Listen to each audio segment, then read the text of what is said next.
लोक के अड्डागे मैं के सासुर हमर वही लोक के अड्डागे और गिली जिंदगी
अजीत भाई के आप कन्या कहन छन ससुर कहन छन से ही अनुभव बताया ससुर हमर किसिया अतहिना कन्या परतमसा ओना इनकर कन्या तम से ले जाय भैर दिन तो भात खाए जाय दूसरा चार साल वाले स्त्री सब मेंटेन करो पड़े छे ना एक तो ससुर हमर खिसिया तहिना कन्या परतमसा हे तहिना अजीत जी के क्या गो सार छे हां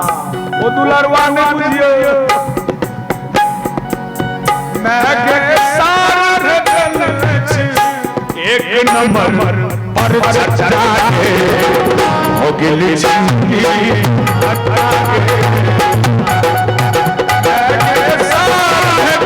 एक नंबर पर चढ़ा के हो गिली जिंदगी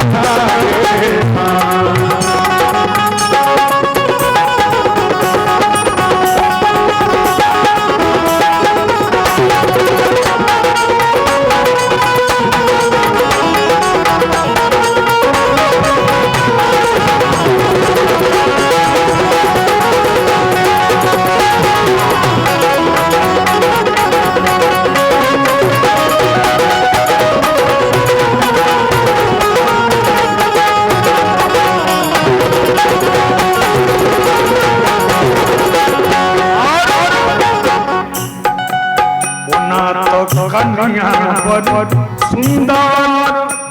अरे बाबा मुदा छन चाल सुंदर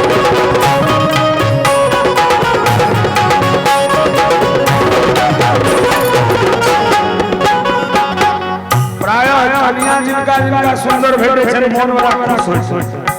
जना पवन जी के लेकिन यदि उनका चाइल्ड सब्जेक्ट होय छै त पता लगे छै ना ओना तो कन्या बड़ सुंदर मुदा छन चाइल्ड सुंदर हे मुदा छन चाइल्ड सुंदर मेरे सर हमारे अनहरिया धका के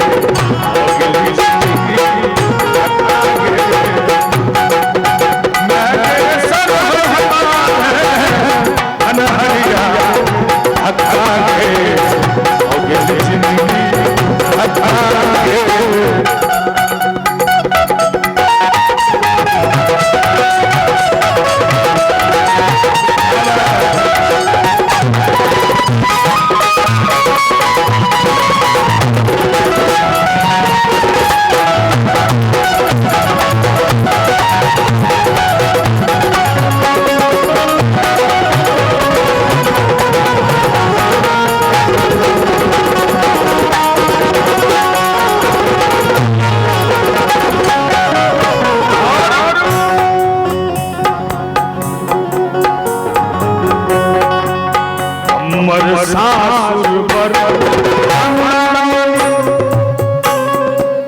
गर्दन कटल छनाई गामी